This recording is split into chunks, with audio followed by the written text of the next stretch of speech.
അല്ലാഹുവിന്റെ പ്രവാചകൻ അത്ഭുതപ്പെട്ടു പോയി. വളരെ അത്ഭുതത്തോടുകൂടി അല്ലാഹുവിന്റെ പ്രവാചകൻ തന്റെ പ്രിയപ്പെട്ട ഭാര്യയോട് ചോദിച്ചുവത്രേ, മാ യുബ്മാ തുബ്കീക ആയിഷ. തന്റെ പ്രിയപ്പെട്ട ഭാര്യ കരഞ്ഞുകൊണ്ടിരിക്കുകയാണ്. അല്ലാഹുവിന്റെ പ്രവാചകൻ ചോദിക്കുകയാണ്, മാ തുബ്കീക ആയിഷ, എന്തു പറ്റി ആയിഷ? എന്തിനാണ് നീ ഇരുന്ന് കരയുന്നത്? ആരാണ് നിന്നെ വേദനിപ്പിച്ചത്?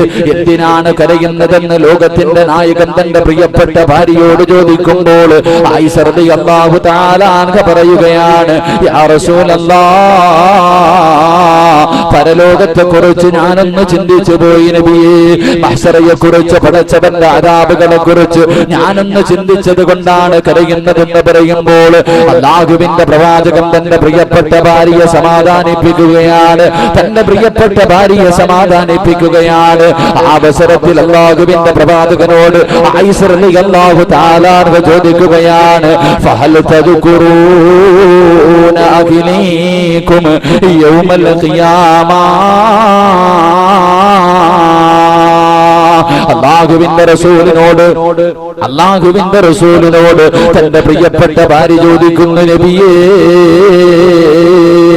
ഇന്നെന്ത് ആവശ്യം പറഞ്ഞാലും, എന്ത് കാര്യം പറഞ്ഞാലും, എന്റെ സന്തോഷത്തിലും എന്റെ ദുഃഖത്തിലും അങ്ങന്റെ കൂടെയുണ്ടല്ലോ, അങ്ങനെ സമാധാനിപ്പിക്കുന്നല്ലോ, അങ്ങനെ സന്തോഷിപ്പിക്കുന്നല്ലോ, ഇന്നങ്ങന്റെ കൂടെയുണ്ടല്ലോ നബിയേ. അതുകൊണ്ട് യാ റസൂലല്ലാഹ്, ഫഹൽ തദ്കുറൂന അഖിലീകും യൗമൽ ഖിയാമ. അല്ലാഹുവിന്റെ പ്രവാചകനോട് തന്റെ ഭാര്യമാരിൽ ഏറ്റവും വയസ്സ് കുറഞ്ഞ ആയിഷ റളിയല്ലാഹു തആല അൻഹ ചോദിക്കുകയാണ്, യാ റസൂലല്ലാഹ്, നാളെ പടച്ചവന്റെ കോടതിയിലേക്ക് കടന്നു വരുമ്പോൾ വിചാരണ നടക്കുന്ന ദിവസമുണ്ടല്ലോ, പടച്ചവന്റെ പരലോകമുണ്ടല്ലോ, പടച്ചവന്റെ മഹ്ശറയുണ്ടല്ലോ. ആ ദിവസത്തിലേക്ക് കടന്നു വരുമ്പോൾ യാ റസൂലല്ലാഹ്, അങ്ങനെ സഹായിക്കുമോ നബിയേ?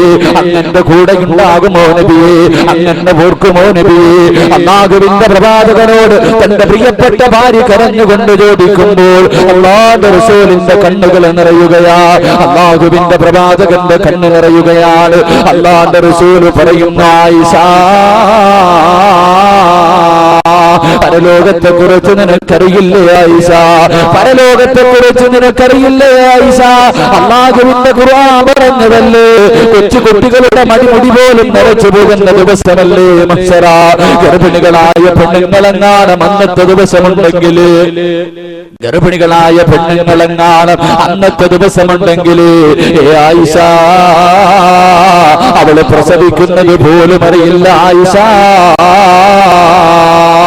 പാല് കൊടുത്തുകൊണ്ടിരിക്കുന്ന ചോരക്കുഞ്ഞിനെ വലിച്ചെറിഞ്ഞിട്ട് തന്റെ പ്രിയപ്പെട്ട ഉമ്മയുണ്ടല്ലോ, അതാ ഓടി ഒളിക്കുന്ന ദിവസമല്ലേ, അന്നല്ലേ എല്ലാവരും കരയുന്നത്, അന്നല്ലേ പടച്ചവന്റെ അദാബുകൾ കൊണ്ട് നിറച്ച നരകം കാണുന്നത്. അല്ലാഹുവിന്റെ പരിശുദ്ധമായ ഖുർആൻ പരിചയപ്പെടുത്തുകയാണ്, വൈദാ റഅതഹും മിൻ മകാനിൻ ബഈദ് സമിഊ ലഹാ തഗയ്യുദൻ വസഫീറാ. അല്ലാഹുവിന്റെ പരിശുദ്ധമായ ഖുർആൻ പരിചയപ്പെടുത്തുകയാണ്, നരകത്തിന്റെ മലക്കായ മാലിക്കുണ്ടല്ലോ, നരകത്തിന്റെ മലക്കായ മാലിക്കും സംഘവും നാളെ പടച്ചവന്റെ കോടതിയിലേക്ക് അല്ലാഹുവിന്റെ അദാബുകൾ കൊണ്ട് നിറച്ച നരകമുണ്ടല്ലോ, ആ നരകം വലിച്ചു കൊണ്ടുവരികയാ. എങ്ങനെയാ വലിച്ചു കൊണ്ടുവരുന്നതെന്നറിയുമോ എന്റെ പ്രിയപ്പെട്ടവരെ? 70,000 ചങ്ങലകളിലാണ് നരകത്തെ വലിച്ചു കൊണ്ടുവരുന്നത്. നരകത്തിന്റെ ഒരു ഭാഗത്തെ പടച്ചവന്റെ കോടതിയിലേക്ക് നരകത്തിന്റെ മലക്കുകൾ വലിച്ചു കൊണ്ടുവരുന്നത് 70,000 ചങ്ങലകളിലാണ്. ഓരോ ചങ്ങലയിലും പിടിച്ചിരിക്കുന്ന 70,000 മലക്കുകളാണ്. ലക്ഷക്കണക്കിന് മലക്കുകൾ നാളെ പടച്ചവന്റെ കോടതികളിലേക്ക് അവന്റെ നരകത്തെ വലിച്ചു കൊണ്ടുവരുമ്പോ ഈ പ്രസംഗിക്കുന്ന ഞാനുണ്ടല്ലോ, ഈ പ്രസംഗിക്കുന്ന ഞാനുണ്ടല്ലോ, എന്നെ എങ്ങാടും നാളെ നരകത്തിന്റെ മുന്നിലേക്ക് എന്നെ മലക്കുകൾ കൊണ്ടുപോയാൽ ഞാൻ പടച്ചവരോട് പറയുന്നത് എന്തെന്നറിയുമോ? ഞാൻ പടച്ചവരോട് പറയുന്നത് എന്തെന്നറിയുമോ? എന്റെ പ്രിയപ്പെട്ട ഉമ്മയുണ്ടല്ലോ, 9.5 മാസക്കാലം പൊന്നുപോലെ വയറ്റിന്റെ ഉള്ളിൽ വെച്ച് സൂക്ഷിച്ചുകൊണ്ട് നടന്ന് മരണവേദനയുടെ വേദനയിൽ നിന്ന് പ്രസവിച്ച എന്റെ പ്രിയപ്പെട്ട ഉമ്മയുണ്ടല്ലോ, എനിക്ക് വേണ്ടി എത്രയോ രാത്രികൾ കാത്തിരുന്ന എന്റെ ഉമ്മയുണ്ടല്ലോ, എന്റെ ഉമ്മയെ കാണിച്ചിട്ട് പടച്ചവരോട് പറയുമത്രേ, അല്ലാഹുവേ ഇതെന്റെ ഉമ്മയാണല്ലോ, ഇവരെ നരകത്തിലേക്ക് വലിച്ചെറിഞ്ഞിട്ട് എന്നെ പൊന്ന് രക്ഷിക്കണേ അല്ലാ. എന്റെ പ്രിയപ്പെട്ട വാപ്പയുണ്ടല്ലോ, എന്റെ പ്രിയപ്പെട്ട കൂടപ്പിറപ്പുകളുണ്ടല്ലോ, എന്റെ പ്രിയപ്പെട്ട ഭാര്യയുണ്ടല്ലോ, എന്റെ പൊന്നുമോനുണ്ടല്ലോ, അവനെ കാണിച്ചിട്ട് പടച്ചവരോട് പറയുമത്രേ, അല്ലാ ഇവരെ മുഴുവനും നരകത്തിലേക്ക് വലിച്ചെറിഞ്ഞിട്ട് എന്നെ പൊന്ന് രക്ഷിക്കണേ അല്ലാ. അല്ലാഹുവിന്റെ പരിശുദ്ധമായ ഖുർആൻ പരിചയപ്പെടുത്തുകയാണ്, അല്ലാഹുവിന്റെ പരിശുദ്ധമായ ഖുർആൻ പരിചയപ്പെടുത്തുകയാണ്. യൗമ യഫിറുൽ മർഉ മിൻ അഖീഹി വ ഉമ്മിഹി വ അബീഹി വ സാഹിബതിഹി വ ബനീഹി. എല്ലാവരും അവരവരുടെ കാര്യം നോക്കിക്കൊണ്ട് ഓടികൊളിക്കുന്ന ദിവസമാണ്. അല്ലാഹുവിന്റെ പ്രവാചകൻ തന്റെ പ്രിയപ്പെട്ട ഭാര്യയോട് പറയുമ്പോൾ ആയിഷ റളിയല്ലാഹു തആല അൻഹ ചോദിക്കുകയാണ്, ഫഹൽ തദ്കുറൂന അഗ്നീകും യൗമൽ ഖിയാമ. അല്ലാഹുവിന്റെ റസൂലേ, ഞാൻ അങ്ങയുടെ ഭാര്യയാണല്ലോ നബിയേ, ഞാൻ അങ്ങയുടെ ഭാര്യയാണല്ലോ നബിയേ, നാളെ പടച്ചവന്റെ കോടതിയിലേക്ക് കടന്നു വരുമ്പോ എന്നെ ഓർക്കുമോ നബിയേ, എന്നെ സഹായിക്കുമോ നബിയേ? തന്റെ പ്രിയപ്പെട്ട ഭാര്യ കരഞ്ഞുകൊണ്ട് ചോദിക്കുമ്പോൾ അല്ലാഹുവിന്റെ റസൂൽ പറയുന്നു, ആയിഷ സലാസത്തുന് 3 സ്ഥലമുണ്ട് ആയിഷ, 3 സ്ഥലമുണ്ട് ആയിഷ. പടച്ചവന്റെ പരലോകത്ത് 3 സ്ഥലമുണ്ട്. ആ 3 സ്ഥലങ്ങളിലേക്ക് ജനങ്ങൾ കടന്നു ചെന്നാൽ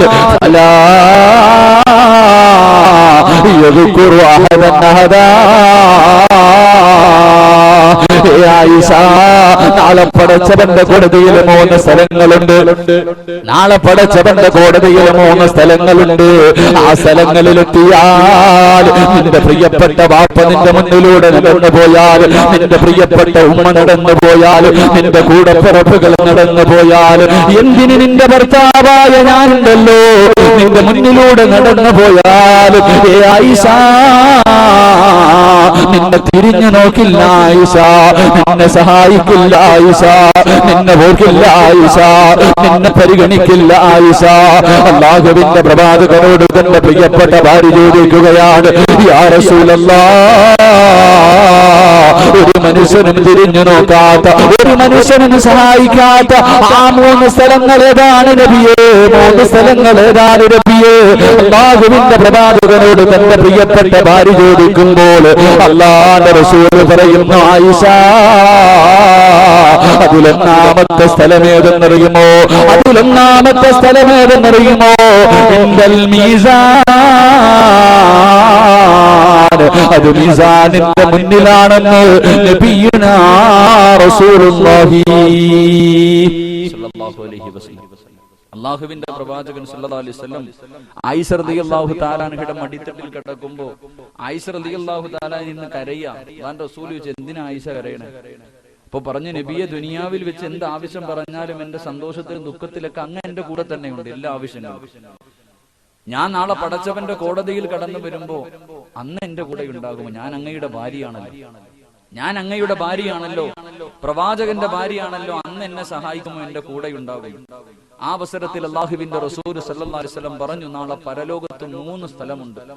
ആ 3 സ്ഥലങ്ങളിൽ എത്തിക്കഴിഞ്ഞാൽ നിന്റെ വാപ്പ നിന്റെ മുന്നിലൂടെ പോയാലും, നിന്റെ മാതാപിതാക്കൾ പോയാലും, നിന്റെ മക്കൾ പോയാലും, നിന്റെ കൂടപ്പുറപ്പുകൾ പോയാലും, നിന്റെ കൂട്ടുകാർ പോയാലും, നിന്റെ ഭർത്താവായ ഞാൻ പോയാലും, ഏ ആയിഷ, നിന്നെ ഒന്ന് തിരിഞ്ഞു നോക്കാനോ സഹായിക്കാനോ കഴിയില്ലെന്ന് നബിയുനാ റസൂലുള്ളാഹി സ്വല്ലല്ലാഹു അലൈഹി വസല്ലം.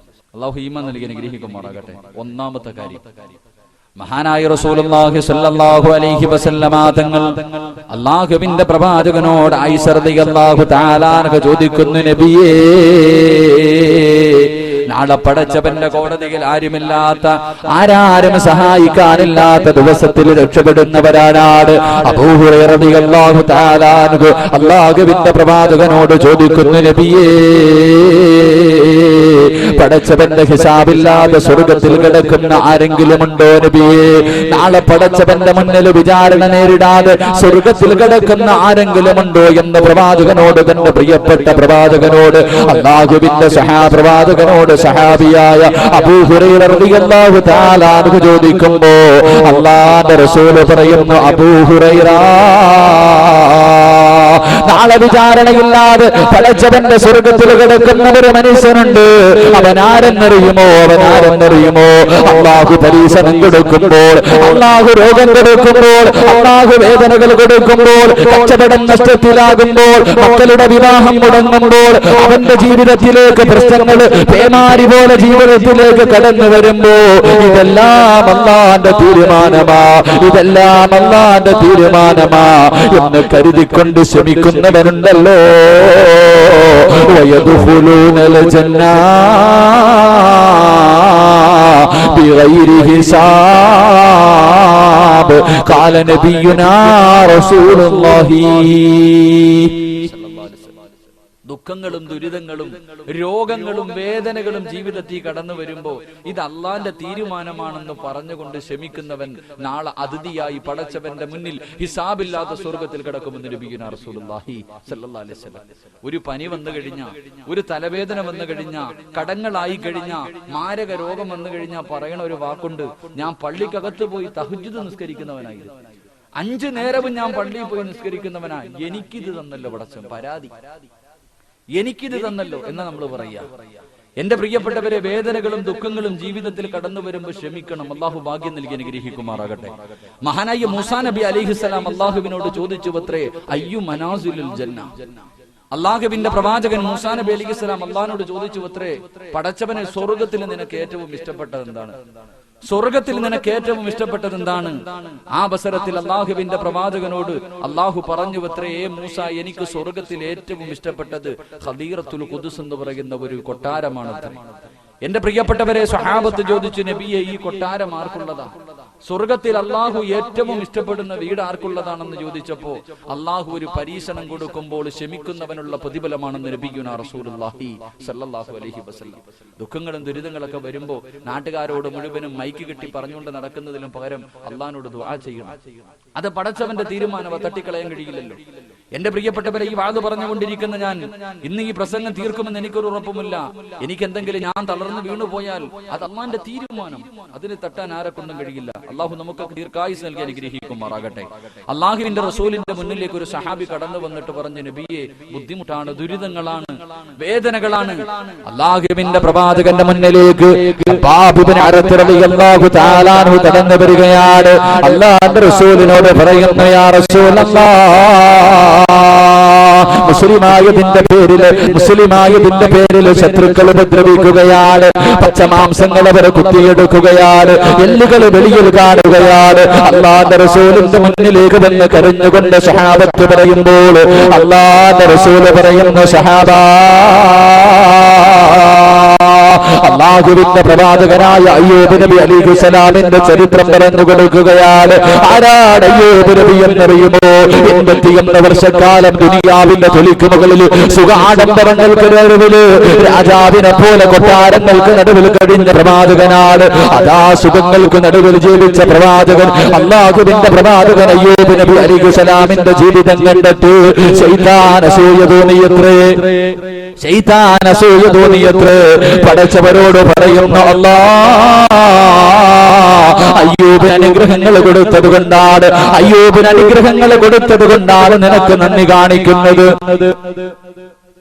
അയ്യൂബിന് അനുഗ്രഹങ്ങൾ കൊടുത്തത് കൊണ്ടാണ് നിനക്ക് നന്ദി കാണിക്കുന്നത്. ഒരു പരീക്ഷണം കൊടുത്താൽ അല്ലാഹുവേ നിന്നെ മറക്കുമല്ലാ. 80 വർഷക്കാലം സുഖ ആഡംബരങ്ങൾക്ക് നടുവിലൂടെ കടന്നുപോയ അയ്യൂബ് നബി അലൈഹിസ്സലാമിനെ പടച്ചവൻ പരീക്ഷിക്കുകയാണ്. ഒരു സുപ്രഭാതം പൊട്ടിവിടർന്നപ്പോൾ തന്റെ കൃഷിയിടങ്ങൾ മുഴുവനും നശിക്കുകയാണ്, തന്റെ കെട്ടിടങ്ങൾ മുഴുവനും തകർന്ന് തരിപ്പണമാവുകയാണ്, തന്റെ ഭാര്യ മക്കൾ മുഴുവനും മരണപ്പെടുകയാണ്, എല്ലാ അനുഗ്രഹങ്ങളും നഷ്ടപ്പെടുകയാണ്. ഇന്നലത്തെ കോടീശ്വരനുണ്ടല്ലോ, ഇന്നലത്തെ രാജാവുണ്ടല്ലോ, അതാ ഒരു നേരത്തെ അന്നത്തിന് പോലും വകയില്ലാത്തവനായി നിൽക്കുകയാ. ആ അവസരത്തിലും അയ്യൂബ് നബി പടച്ചവനെ സ്തുതിക്കുകയാ, ആ അവസരത്തിലും അയ്യൂബ് നബി പടച്ചവനെ സ്തുതിക്കുകയാ. വീണ്ടും അല്ലാഹു പരീക്ഷിക്കുകയാണ്. ഒരു പ്രവാചകനും കൊടുക്കാത്ത മാരക രോഗമാണ് അയ്യൂബ് നബിക്ക് പടച്ചവൻ കൊടുത്തത്. ശരീരങ്ങൾ മുഴുവനും പഴുക്കാൻ തുടങ്ങി, ശരീരത്തിൽ നിന്ന് ദുർഗന്ധമടിക്കാൻ തുടങ്ങി, ശരീരത്തിൽ നിന്ന് ചീഞ്ചലങ്ങൾ ഒഴുകാൻ തുടങ്ങി. തന്റെ കുടുംബക്കാരോടുകയാ, തന്റെ നാട്ടുകാരോടുകയാ, തന്റെ ബന്ധുക്കളോടുകയാണ്. എല്ലാവരും അയ്യൂബ് നബിയെ കാണുമ്പോൾ ഓടി വിളിക്കുകയാണ്. ശരീരങ്ങൾ മുഴുവനും പുഴുത്തളിയുകയാണ്, ശരീരം മുഴുവനും പുഴുത്തളിയുകയാണ്. ശരീരത്തിൽ നിന്ന് മാംസങ്ങൾ താഴേക്ക് വീഴുകയാ, എല്ലുകൾ വെളിയിൽ കാണുകയാ. ജനിച്ചു വളർന്ന നാട്ടിൽ നിന്ന് പുറത്താക്കുകയാണ്. തന്റെ പ്രിയപ്പെട്ട ഒരേ ഒരു ഭാര്യ മാത്രമാണ് അയ്യൂബ് നബിയുടെ കൂടെയുള്ളത്. അതാ തന്റെ ഭർത്താവിനെയും കൊണ്ട് അയ്യൂബ് നബിയെയും കൊണ്ട് തന്റെ പ്രിയപ്പെട്ട ഭാര്യതാ കടന്നു പോവുകയാണ്. എന്റെ പ്രിയപ്പെട്ടവര്, അയ്യൂബ് നബി അലൈഹിസ്സലാമിനെ പടച്ചവനെ പരീക്ഷിച്ചത് 18 വർഷമാ. 1-2 വർഷമല്ല, 18 വർഷക്കാലമാണ് അയ്യൂബ് നബിയെ പടച്ചവനെ പരീക്ഷിച്ചത്. നടക്കാൻ കഴിയുന്നില്ല, എഴുന്നേക്കാൻ കഴിയുന്നില്ല, ശരീരത്തിൽ നിന്ന് മാംസങ്ങൾ താഴേക്ക് വീഴുകയാ, ശരീരത്തിലൂടെ പുഴുക്കൾ നടക്കുകയാ. തന്റെ പ്രിയപ്പെട്ട ഭാര്യ അടുത്ത വീടുകളിൽ പോയി അതാ കൂലിപ്പണി ചെയ്തിട്ട് അവിടെ നിന്ന് കിട്ടുന്ന ഭക്ഷണം കൊണ്ടുവന്ന് അതുകൊണ്ടുള്ള ജീവിതം തന്റെ ഭർത്താവിനെ നോക്കുകയാണ്. 18 വർഷക്കാലം കൊണ്ട് മാരക രോഗം പിടിച്ചിട്ട് അയ്യൂബ് നബി അലൈഹിസ്സലാം നടക്കാൻ കഴിയാതെ അയ്യൂബ് നബി ഇരിക്കുന്നത് കണ്ടപ്പോൾ തന്റെ പ്രിയപ്പെട്ട ഭാര്യയ്ക്ക് സഹിക്കാൻ കഴിയുന്നില്ല. ഭർത്താവിന്റെ ശരീരത്തിലൂടെ പുഴുക്കൾ നടക്കുന്നത് കണ്ടപ്പോൾ ആ പെണ്ണ് വന്നിട്ട് പറഞ്ഞു, നബിയേ, നിങ്ങൾ അല്ലാഹുവിന്റെ പ്രവാചകനാണല്ലോ, നിങ്ങൾ അല്ലാഹുവിന്റെ പ്രവാചകനാണല്ലോ, 18 വർഷക്കാലമായിട്ട് ഇങ്ങനെ നടക്കുകയാണല്ലോ, ഒന്ന് പടച്ചവനോടല്ലാ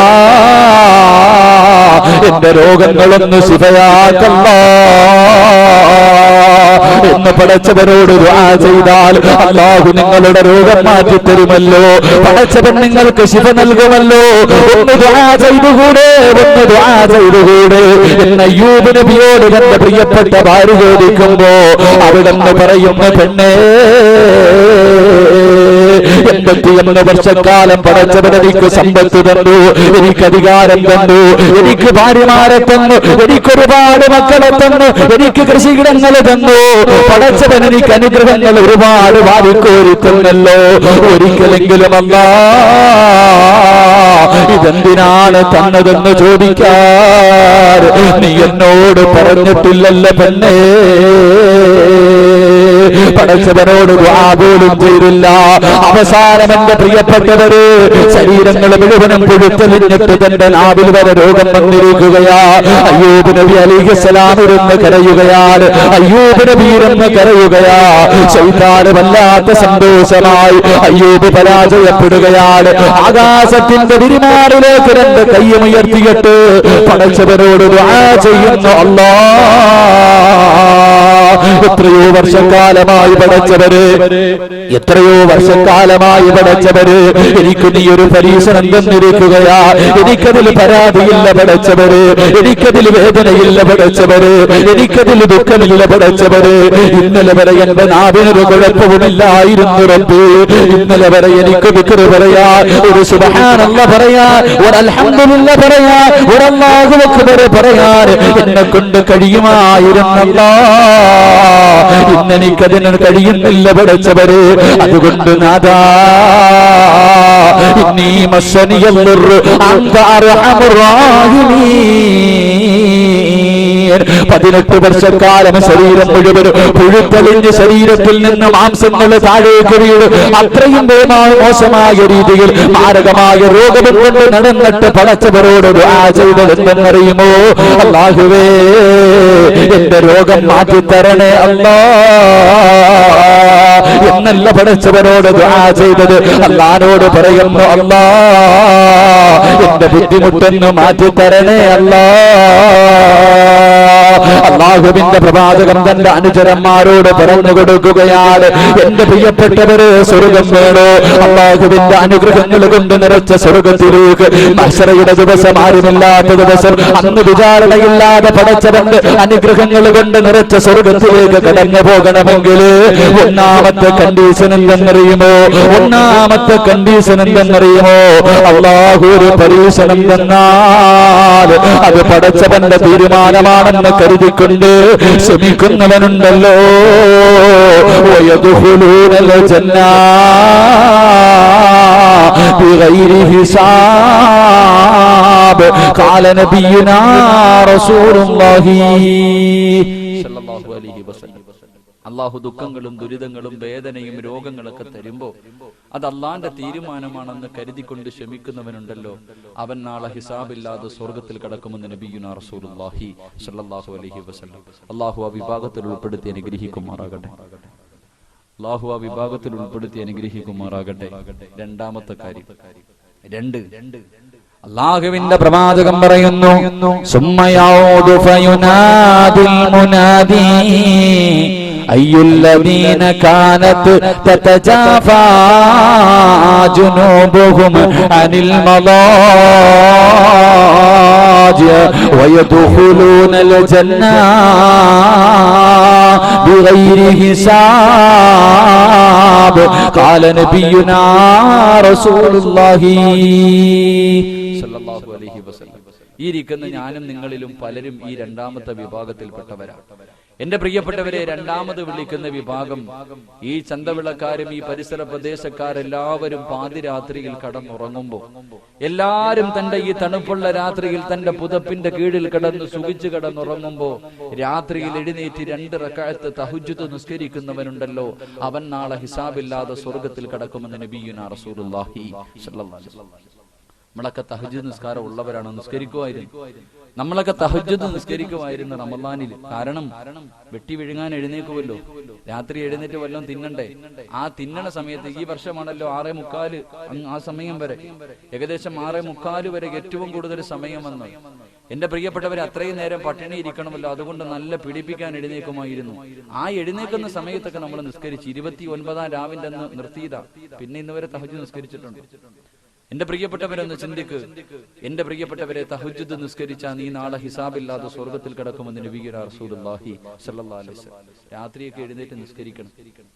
രാത്രി എഴുന്നേറ്റ് നിസ്കരിക്കണം. നിസ്കരിച്ചാൽ കിട്ടുന്ന പ്രതിഫലം എന്താണെന്നറിയാം?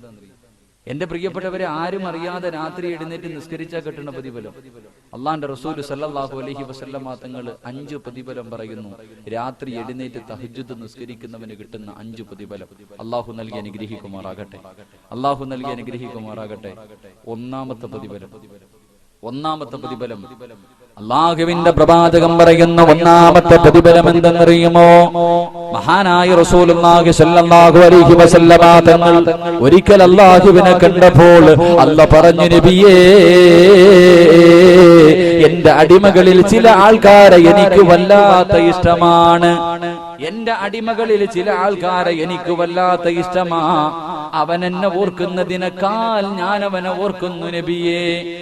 അവൻ എന്നെ കുറിച്ച് പറയുന്നതിനേക്കാൾ ഞാൻ അവനെ കുറിച്ച് മലക്കുകളോട് പറയുന്നുണ്ട് നബിയേ. അവൻ എന്നിലേക്ക് നടന്നു വന്നാ ഞാൻ അവനിലേക്ക് ഓടിപ്പോകും നബിയേ. അവൻ എന്നെ കാണാൻ ആഗ്രഹിക്കുന്നതിനേക്കാൾ ഞാൻ അവനെ കാണാൻ ആഗ്രഹിക്കുന്നു നബിയേ. അല്ലാഹുവിന്റെ പ്രവാചകനോട് പടച്ചവൻ പറഞ്ഞപ്പോൾ അല്ലാഹുവിന്റെ റസൂൽ ചോദിക്കുന്നു, അല്ലാ, നീ ഇത്രയും ഇഷ്ടപ്പെടുന്നവരാരാണല്ലാ? അവരുടെ അടയാളമെങ്കിലും ഒന്ന് പറഞ്ഞു തരുമോ? എന്റെ പ്രിയപ്പെട്ടവരെ, അല്ലാഹുവിന്റെ റസൂൽ സഹാബത്തിനോട് പറയുകയാ, പടച്ചവൻ സ്നേഹിക്കുന്നവരുടെ ഒന്നാമത്തെ അടയാളം എന്തെന്നറിയുമോ? ഈ ഇരിക്കുന്ന മജ്‌ലിസിലിരിക്കുന്ന നിങ്ങൾ തീരുമാനിച്ചോ, നിന്നെ അല്ലാഹു സ്നേഹിക്കുന്നുണ്ടോ? പടച്ചവന്റെ സ്നേഹം നിനക്ക് കിട്ടിയിട്ടുണ്ടോ? ഒന്നാമത്തെ അടയാളം എന്തെന്നറിയുമോ? അവൻ രാത്രിയിൽ എഴുന്നേറ്റ് നിസ്കരിക്കുമെന്ന് നബിയുനാ റസൂലുള്ളാഹി സ്വല്ലല്ലാഹു അലൈഹി വസല്ലം. രാത്രി എഴുന്നേറ്റ് തഹജ്ജുദ് നിസ്കരിക്കണ ഏതെങ്കിലും ഒരു ഉപ്പയോ ഉമ്മയോ ഈ മജ്‌ലിസിലുണ്ടെങ്കിൽ നീ തീരുമാനിച്ചോ, നിന്നെ അല്ലാഹു സ്നേഹിക്കുന്നു. നീ നിലനിർത്ത. അല്ലാഹു ബാക്കി നൽകി അനുഗ്രഹിക്കുമാറാകട്ടെ. നിസ്കാരമില്ലെങ്കിൽ വിചാരിച്ചോ വൺ സൈഡ് പ്രണയമായിട്ട് നടക്കുക ഒരു കാര്യമില്ലെന്ന്. അല്ലാഹു ഈമാൻ നൽകി അനുഗ്രഹിക്കുമാറാകട്ടെ. തഹജ്ജുദ് നിസ്കരിക്കുന്ന ഒരു മനുഷ്യന് കിട്ടുന്ന രണ്ടാമത്തെ പ്രതിഫലം, ഇന്നലെ ഞാൻ പറഞ്ഞു, സ്വർഗത്തിൽ അല്ലാഹു സലാം പറയും. എന്റെ പ്രിയപ്പെട്ടവരെ, അല്ലാഹു സ്വർഗത്തിൽ വെച്ച് സലാം പറയുമ്പോ അള്ളാനെ കണ്ടുകൊണ്ട് സലാം അടക്കാൻ ആഗ്രഹമുണ്ടെങ്കിൽ നീ തഹജ്ജുദ് നിസ്കരിച്ചാൽ മതി എന്ന് നബിയുനാ റസൂലുള്ളാഹി സ്വല്ലല്ലാഹു അലൈഹി വസല്ലം. ഇന്നലെ പറഞ്ഞ വിഷയത്തിൽ 2 കാര്യം പറഞ്ഞു.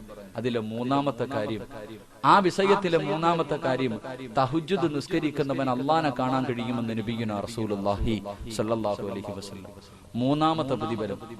മൂന്നാമത്തെ പ്രതിഫലം എന്റെ പ്രിയപ്പെട്ട സഹോദരങ്ങളെ, അള്ളാഹുവിന്റെ പരലോകത്ത് 2 വിഭാഗത്തിന്റെ തല മാത്രമേ ഉയർന്നു നിൽക്കൂ എന്ന് നബിയുനാ റസൂലുള്ളാഹി സ്വല്ലല്ലാഹു അലൈഹി വസല്ലം. നാളെ പടച്ചവന്റെ കോടതിയിൽ എല്ലാവരുടെ തലയും താഴ്ന്നു നിൽക്കും. ആദം നബി വരെ കരയുക. ആദം നബി കരയുക. എന്തിനാ കരയണേ? ആദം നബി അലൈഹിസ്സലാമിനെയും തന്റെ പ്രിയപ്പെട്ട ഭാര്യയെയും സൃഷ്ടിച്ചിട്ട് അല്ലാഹു പറഞ്ഞു, യാ ആദം ഉസ്കുൻ അൻത വസൗജുകൽ ജന്ന വകുലാ മിൻഹാ റഗദൻ ഹൈസു ശിഅ്തുമാ വലാ തഖറബാ ഹാദിഹി ശജറ. നബിയും തന്റെ ഭാര്യയും സൃഷ്ടിച്ചിട്ട് പടച്ചവൻ പറഞ്ഞു, ആദവേ, ആ കാണുന്ന മരത്തിന്റെ അടുക്ക മാത്രം പോകല്ലോ. ആദം നബി പോയി. അതിന്റെ പേര് ഇരുന്ന് കരയുക. നൂഹ് നബി ഇരുന്ന് കരയുക. 950 വർഷം ദഅവത്ത് നടത്തി. എന്നിട്ട് തന്റെ ഭാര്യയെയും മോനെ പോലും മുസ്ലിമാക്കാൻ കഴിഞ്ഞില്ല. വെള്ളത്തിൽ മുങ്ങിച്ചാവുന്ന സമയത്ത് അള്ളാഹിനോട് ചോദിക്കാൻ പാടില്ലാത്തൊരു ചോദ്യം ചോദിച്ചു. അതുകൊണ്ട് കരയുക.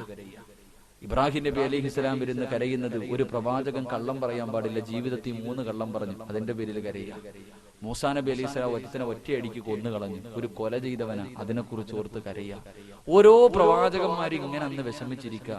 എല്ലാരും കരയുന്ന ദിവസം, എല്ലാരും ദുഃഖത്തിൽ നിൽക്കുന്ന ദിവസം 2 വിഭാഗത്തിന്റെ തല മാത്രം ഉയർന്നു നിൽക്കുമെന്ന് നബിയുനാ റസൂലുള്ളാഹി സ്വല്ലല്ലാഹു അലൈഹി വസല്ലം. അല്ലാഹു ഭാഗ്യം നൽകി അനുഗ്രഹിക്കുമാറാകട്ടെ. അല്ലാഹു ഭാഗ്യം നൽകി അനുഗ്രഹിക്കുമാറാകട്ടെ. 2 കാര്യം പറഞ്ഞു തരാൻ ചെയ്യൂ. 2 കാര്യം പറഞ്ഞു തരാൻ ചെയ്യൂ. ചെയ്ത നാളെ അവിടെ വെച്ച് തല ഉയർന്നവരായി കാണാൻ കഴിയും. അല്ലാഹു ഭാഗ്യം നൽകി അനുഗ്രഹിക്കുമാറാകട്ടെ. സഹോദരികൾക്ക് ഒരേ ഒരു കാര്യമേ ചെയ്യാൻ പറ്റൂ, ആണുങ്ങൾക്ക് 2 കാര്യവും ചെയ്യും. സഹോദരിമാർക്ക് 1 കാര്യം, ആണുങ്ങൾക്ക് 2 കാര്യം. ഇൻഷാ അല്ലാഹ് ചെയ്യില്ലേ? ചെയ്യാന്നുള്ളവരൊന്നും കൈപൊക്കിക്കും. നിങ്ങൾ പൊക്കണ്ട, താത്തിട്ടാണ്. 1, ഇനിയിപ്പം ഉസ്താദ് കൈപൊക്കുന്നത്, ഉസ്താദ് പെണ്ണുങ്ങളെ കൊണ്ട് കൈപൊക്കിയ 1ാമത്തെ വിവാദമാണ് കൈപൊക്കുന്നത്. എന്തായാലും ഞാൻ അങ്ങനെ ഒന്നുമില്ല. അല്ലാഹു ഈമാൻ നൽകി അനുഗ്രഹിക്കുമാറാകട്ടെ. എന്റെ പ്രിയപ്പെട്ടവരെ, 1ാമത്തെ കാര്യം, അള്ളാന്റെ റസൂൽ സല്ലല്ലാഹു അലൈഹി വസല്ലമ തങ്ങൾ പറയുന്നു, നാളെ പടച്ചവന്റെ കോടതിയിൽ തല ഉയർന്നു നിൽക്കുന്ന 1ാമത്തെ വിഭാഗം, അത് പാതിരാത്രിയിൽ എഴുന്നേറ്റ് നമസ്കരിച്ചവനാണെന്ന് നബിയുനാ റസൂലുള്ളാഹി സ്വല്ലല്ലാഹു അലൈഹി വസല്ലം. പള്ളിയിൽ നട്ടുച്ച സമയത്ത് നിസ്കരിക്കാൻ അവനെ കൊണ്ടും പറ്റും. ഒന്ന് ആലോചിക്കുക, പള്ളിയിലെ ഉസ്താദ് പ്രസംഗം നടത്തിക്കൊണ്ടിരിക്കുക. ഉസ്താദ് വെള്ളിയാഴ്ച ദിവസം പ്രസംഗം നടത്തിക്കൊണ്ടിരിക്കുമ്പോൾ ചില മഹാന്മാർ കയറി വരും. ഏറ്റവും 1:30 ആവാറാകുമ്പോഴായിരിക്കും വരുന്നത്. തോളിന്റെ മുകളിൽ കൂടെ ചാടി കയറി അവസാനം അങ്ങ് ഫ്രണ്ടിൽ സഫി വന്നിട്ട് ഇവനൊരു കൈകെട്ടുണ്ട്. ഇവൻ കെട്ടിനുണ്ടാ വിചാരിക്കുക അർശിന്റെ മുകളിൽ നിന്ന് ഇറങ്ങി വന്നു വനക്കും. 4 പേര് കാണാനുണ്ടെങ്കിൽ നമ്മുടെയൊക്കെ നിസ്കാരങ്ങളൊക്കെ വന്ന് കാണണം. അല്ലാഹുവേ, എന്തൊരു ഭവ്യതയോടുകൂടി ഹൗഫും ഖുശൂഉം ഒക്കെ അവനത് എല്ലാം ഒരുമിച്ച് കിട്ടിയവരെ പോലെ. എന്റെ പ്രിയപ്പെട്ടവരെ, നട്ടുച്ച സമയത്ത് കയറി നിസ്കരിക്കാം, പകലൊക്കെ നിസ്കരിക്കാൻ എല്ലാവരെ കൊണ്ട് പറ്റും. പക്ഷെ പാതിരാത്രിയിൽ എഴുന്നേറ്റ് നിസ്കരിച്ച കൂടെ കിടക്കണ ഭാര്യ പോലും ചിലപ്പോൾ അറിയില്ല. നമ്മുടെ പ്രിയപ്പെട്ട ഭാര്യ പോലും ചിലപ്പോൾ അറിയില്ല. നിങ്ങളുടെ പ്രിയപ്പെട്ട ഭർത്താവ് പോലും അറിയില്ല നീ എഴുന്നേറ്റ് നിസ്കരിക്കുന്നത്. ആ പാതിരാത്രിയിൽ നീ എഴുന്നേറ്റ് പടച്ചവനെ ഓർത്ത, ആരും സഹായിക്കാനില്ലാത്ത ദിവസം നിന്നെ അല്ലാഹു ഓർക്കുമെന്ന് നബിയുനാ റസൂലുള്ളാഹി സ്വല്ലല്ലാഹു അലൈഹി വസല്ലം. സഹോദരിമാരുടെ ചാൻസ് കഴിഞ്ഞ് ഇത് ഒരു കാര്യമേ ഉള്ളൂ, നിത്യമായിട്ട് ചെയ്യുക. അല്ലാഹു ഭാഗ്യം നൽകി അനുഗ്രഹിക്കുമാറാകട്ടെ. ആണുങ്ങൾക്ക് ചെയ്യാൻ പറ്റും, പെണ്ണുങ്ങൾക്ക് ചെയ്യാൻ പറ്റാത്തൊരു കാര്യമുണ്ട്. എന്തായിരിക്കും അറിയൂ? താത്താമാർക്ക് ചെയ്യാൻ പറ്റൂല, കാക്കാമാർക്ക് മാത്രമേ ചെയ്യാൻ പറ്റൂ. എന്താ ഒരു കാര്യം? എന്റെ പ്രിയപ്പെട്ടവരെ, ഈ നാട്ടിൽ ഏറ്റവും കൂടുതൽ പ്രതിഫലം വാങ്ങുന്ന ഒരാളുണ്ട്. ഈ നാട്ടിൽ ഏറ്റവും കൂടുതൽ പ്രതിഫലം വാങ്ങുന്നത് പള്ളിയിലെ ഖത്തീബല്ല. ഈ നാട്ടിൽ ഏറ്റവും കൂടുതൽ പ്രതിഫലം വാങ്ങുന്നത് ആരെന്നറിയോ? ഈ നാട്ടിൽ ഒരു മനുഷ്യനുണ്ട്. ആ മനുഷ്യനെ ഒരാളും പരിഗണിക്കൂല. കാണുന്നവനും വരുന്നവനും പോകുന്നവനൊക്കെ നെഞ്ചത്ത് കയറുന്ന ഒരു പാവപ്പെട്ടവനുണ്ട്. ആരെന്നറിയുമോ? അല്ലാഹുവിന്റെ പ്രവാചകൻ തന്റെ സ്വഹാബത്തിനോട് പറയുകയാണ്, അല്ലാഹുവിന്റെ ഭവനത്തിൽ 5 നേരവും ഹയ്യ അലസ്സലാ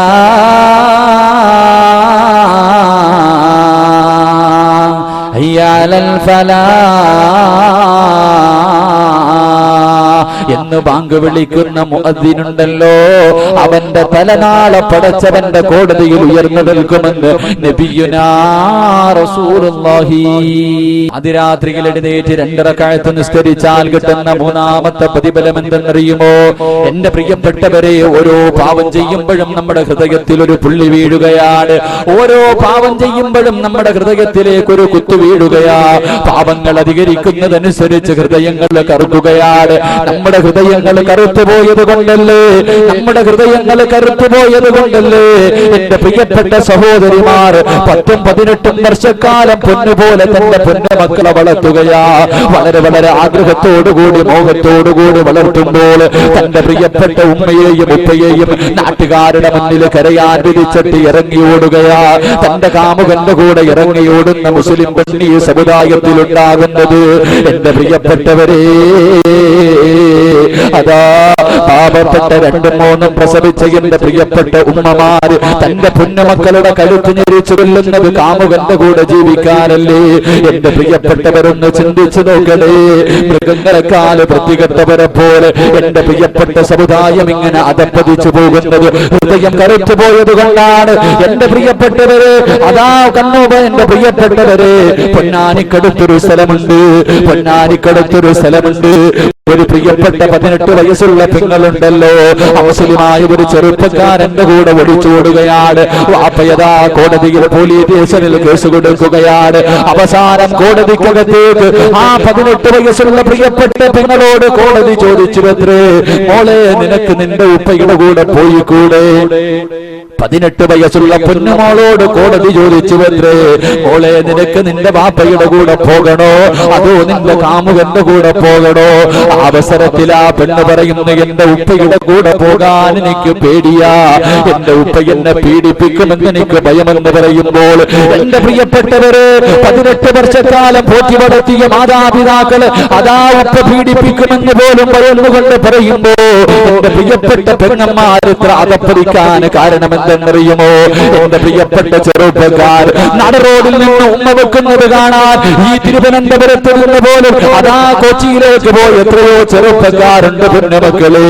അതുകൊണ്ട് എന്റെ പൊന്നുമോരേ, അല്ലാഹുവിന്റെ പ്രവാചകൻ പറയുകയാ, പാതിരാത്രിയിൽ എഴുന്നേറ്റ് 2 റക്അത്ത് നിസ്കരിച്ചിട്ട് പടച്ചവന്റെ കോടതിയിലേക്ക് നീ കയ്യുയർത്തി ദുആ ചെയ്താൽ, നീ തൗബ ചെയ്താൽ, നീ എത്ര വലിയ പാപം ചെയ്തവനാണെങ്കിലും എത്ര വലിയ അപരാധം ചെയ്തവനാണെങ്കിലും പടച്ചവന്റെ മുന്നിലേക്ക് കയ്യുയർത്തിയിട്ട് പാതിരാത്രിയുടെ നിശബ്ദതയിൽ സുജൂദിൽ കിടന്നുകൊണ്ട് പൊട്ടിക്കരഞ്ഞുകൊണ്ട് തൗബ ചെയ്താ അല്ലാഹു സ്വീകരിക്കും മോനെ. എന്റെ പ്രിയപ്പെട്ട ചെറുപ്പക്കാരാ, കള്ളു കുടിച്ചവനായിരിക്കാം, വിചരിച്ചവനായിരിക്കാം, പലിശ തിന്നവനായിരിക്കാം, എത്രയോ കുടുംബങ്ങൾ തകർത്തവനായിരിക്കാം, ഭർത്താവിനെ വഞ്ചിച്ച പെങ്ങള് നിനക്ക് അബദ്ധം പറ്റിയിരിക്കാം, കാമുകന്റെ കൂടെ കറങ്ങാൻ പോയിരിക്കാം, നമസ്കാരങ്ങളെ മുഴുവനും കളാക്കിയിരിക്കാം, അഹങ്കാരികളെ പോയി ജീവിച്ചിരിക്കാം. പൊന്നുമോളെ, നിനക്ക് ഇന്നത്തെ ദിവസം തൗബ ചെയ്യാനുള്ളതാണ്, നിനക്ക് തൗബ ചെയ്യാനുള്ളതാ. പാതിരാത്രിയിൽ വീട്ടിൽ പോയിട്ട് മുഴുവെടുത്തിട്ട് 2 റക്അത്ത് നിസ്കരിച്ചിട്ട് സുജൂദിൽ കിടന്ന് തൗബ ചെയ്യുമോളെ. ഇത് പറയുമ്പോൾ എന്റെ ചെറുപ്പക്കാര് പറയും, ഉസ്താദ് ഒരുപാട് പാപങ്ങൾ എന്റെ ജീവിതത്തിൽ ചെയ്തു പോയി, എനിക്കല്ല പുറത്തു തരില്ല, എനിക്ക് പടച്ചവന് പുറത്തു തരില്ല, എന്റെ പാപങ്ങൾ അധികരിച്ചു പോയി എന്ന് പറഞ്ഞുകൊണ്ടിരിക്കുന്ന എന്റെ പ്രിയപ്പെട്ട ചെറുപ്പക്കാരാ, പൊന്നുപോലെ നിന്നെക്കാളും എത്രയെത്രയോ കുടുംബാദികൾക്ക്, എത്രയെത്രയോ അപരാധികൾക്ക് പടച്ചവൻ പുറത്തു കൊടുത്തടാ. 100 കൊല ചെയ്തവന് പോലും അല്ല പുറത്തു കൊടുത്തില്ലേ? 100 കൊല ചെയ്തവന് പോലും അല്ലാഹു പുറത്തു കൊടുത്തെന്ന് ചരിത്രം പഠിപ്പിക്കുമ്പോൾ എന്തിനാ നീ ഭയപ്പെടുന്നത്? എന്തിനാ നീ ഭയപ്പെടുന്നത്? അല്ലാഹുവിന്റെ റസൂലിന്റെ മുന്നിലേക്ക് മഹാനായ ഉമർ ഇബ്നുൽ ഖത്താബ് റളിയല്ലാഹു തആല അൻഹു കരഞ്ഞുകൊണ്ട് വരികയാ. അല്ലാഹുവിന്റെ പ്രവാചകന്റെ വീടിനകത്തേക്ക് കരഞ്ഞുകൊണ്ട് വരികയാണ്. അല്ലാഹുവിന്റെ റസൂൽ ചോദിച്ചു, ഉമറേ എന്തിനാണ് നീ കരയുന്നത്? എന്തിനാണ് നീ കരയുന്നത്? ആരാണ് നിന്നെ വേദനിപ്പിച്ചത്? അല്ലാഹുവിന്റെ പ്രവാചകൻ തന്റെ പ്രിയപ്പെട്ട കൂട്ടുകാരനായ ഉമർ ഇബ്നുൽ ഖത്താബ് റളിയല്ലാഹു തആല അൻഹുവിനോട് ചോദിക്കുന്നു, അവിടെന്ന് പറയുന്നു, യാ റസൂലല്ലാഹ്, അല്ലാഹുവിന്റെ നബിയേ, ചെറുപ്പക്കാരൻ നിന്ന് കരയുകയാണ്. ഒരു ചെറുപ്പക്കാരൻ നിന്ന് കരയുകയാണ്. കഅബയുടെ കില്ല പിടിച്ചുകൊണ്ട് കരഞ്ഞുകൊണ്ട് ദുആ ചെയ്യുകയാണ്. ആ ചെറുപ്പക്കാരന്റെ കരച്ചിൽ കണ്ടിട്ട് സഹിക്കാൻ കഴിയുന്നില്ല നബിയേ. അല്ലാഹുവിന്റെ പ്രവാചകന്റെ മുന്നിൽ വന്ന് കരഞ്ഞുകൊണ്ട് പറയുമ്പോൾ അല്ലാഹുവിന്റെ റസൂൽ ആ ചെറുപ്പക്കാരനെ വിളിക്കുകയാ.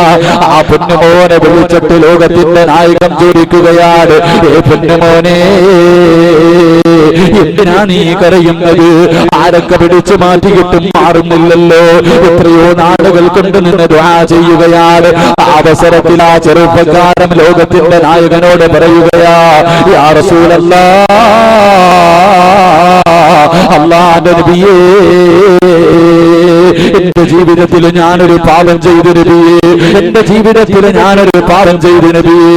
അല്ലാഹുവിന്റെ റസൂൽ ആ ചെറുപ്പക്കാരനോട് ചോദിക്കുകയാണ്, ഏ പൊന്നുമോനെ, എന്ത് പാപമാണ് ചെയ്തത്? എന്ത് തെറ്റാണ് നിന്റെ ജീവിതത്തിൽ പറ്റിപ്പോയത്? ആ അവസരത്തിൽ അല്ലാഹുവിന്റെ പ്രവാചകരോട് കരഞ്ഞുകൊണ്ട് പറയുന്ന, യാ റസൂലല്ലാഹ്, അല്ലാഹുവിന്റെ റസൂലേ, എന്റെ ജോലി എന്തായിരുന്നെന്നറിയുമോ നബിയേ? എന്റെ ജോലി എന്തായിരുന്നെന്നറിയുമോ നബിയേ? എന്റെ നാട്ടിൽ ആരെങ്കിലും മരണപ്പെട്ടാൽ, എന്റെ നാട്ടിൽ ആരെങ്കിലും മരണപ്പെട്ടാൽ അവരെ കുളിപ്പിച്ച് മയ്യത്ത് കബറടക്കാൻ ഞാനും കൂടും നബിയേ. പള്ളിക്കാട്ടിലേക്ക് കൊണ്ടുപോയി മയ്യത്ത് കബറടക്കുകയാണ്. അതാ കബറിനകത്തേക്ക് ഇറക്കി വെച്ചുകൊണ്ട് മിൻഹാ ഖലഖനാകും വഫീഹാ നുഈദുകും വമിൻഹാ നുഖ്രിജുകും താറത്തൻ ഉഖ്റാ.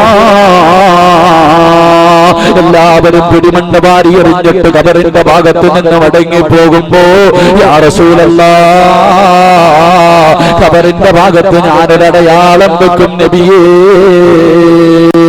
അന്ന് കബറടക്കിയ കബറിന്റെ ഭാഗത്തൊരടയാളം വെക്കുകയാ. എന്നിട്ട് മടങ്ങി പോവുകയാണ്.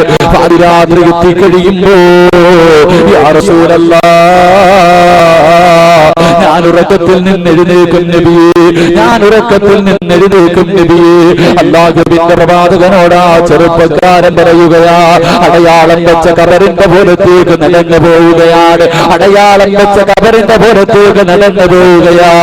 എന്നിട്ടതാ പച്ച മണ്ണങ്ങ് വെട്ടുമാറ്റുകയാ.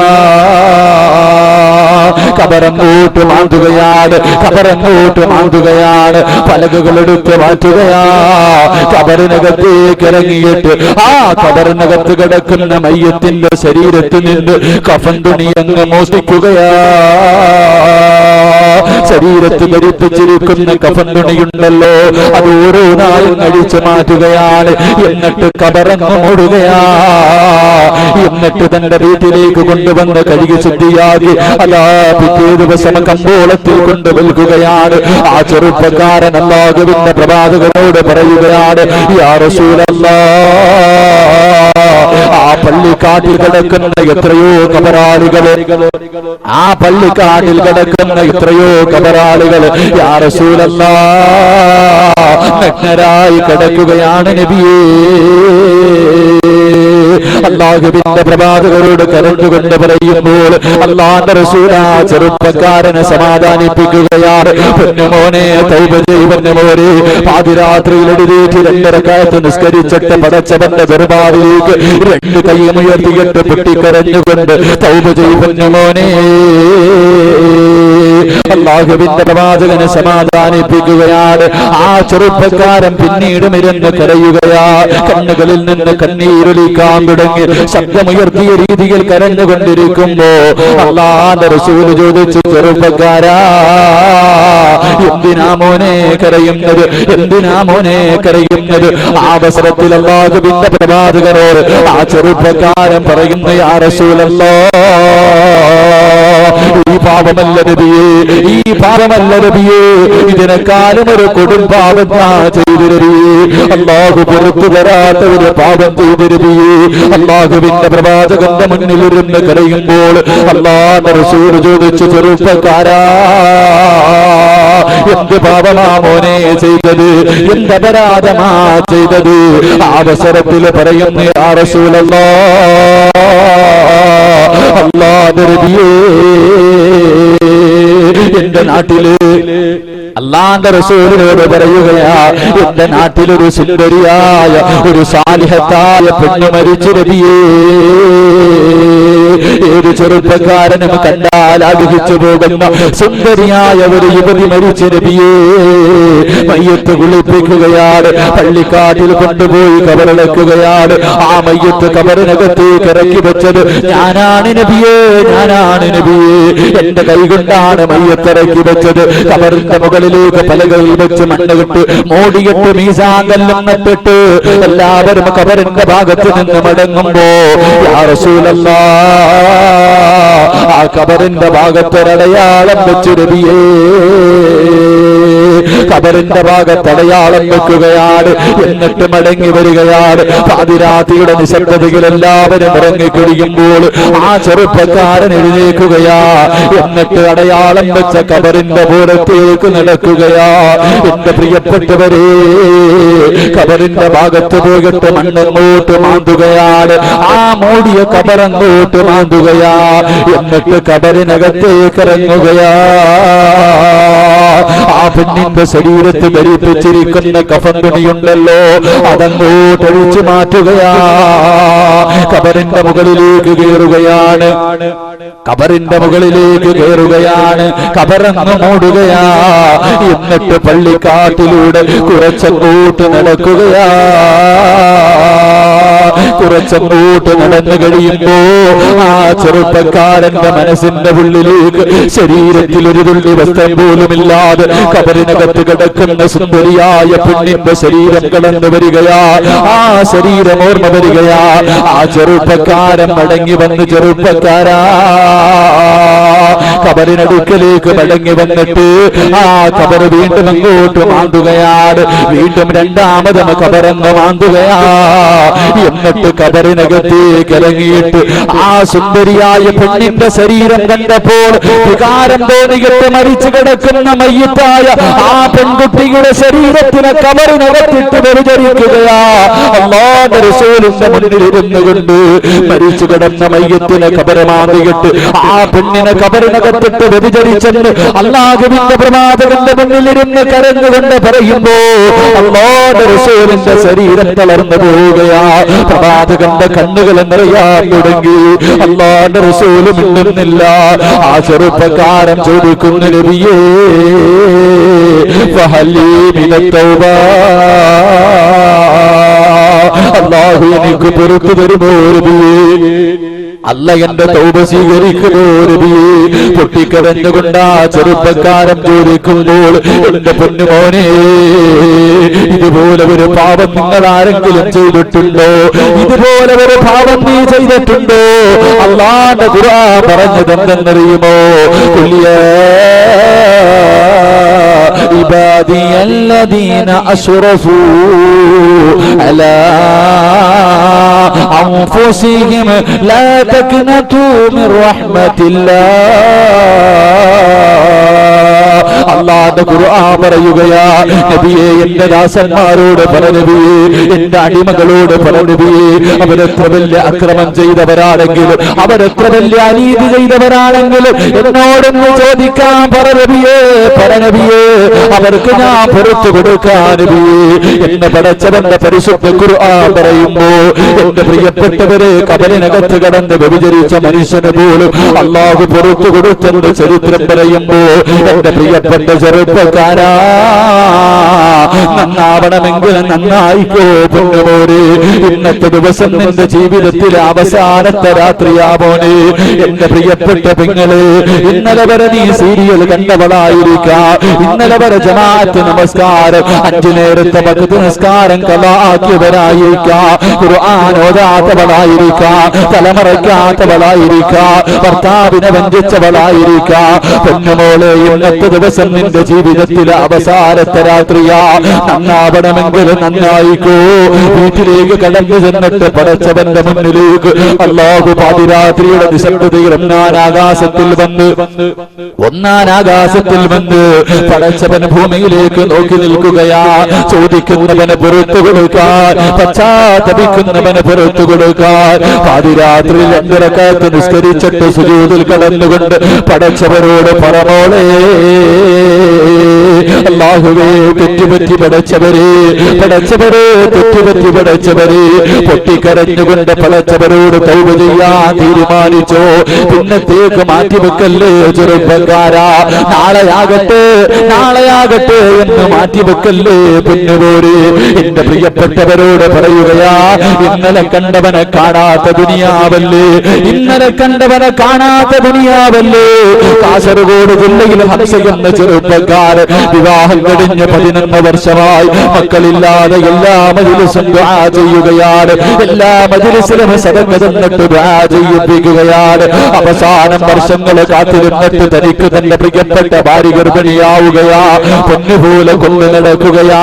അവസാനം എന്റെ പ്രിയപ്പെട്ടവരെ ഒരു കുഞ്ഞിന് ജന്മം കൊടുക്കുകയാണ്, ഒരു പെൺകുട്ടിക്ക് ജന്മം കൊടുക്കുകയാ. ആ ഹംസ എന്ന ചെറുപ്പക്കാരനുണ്ടല്ലോ,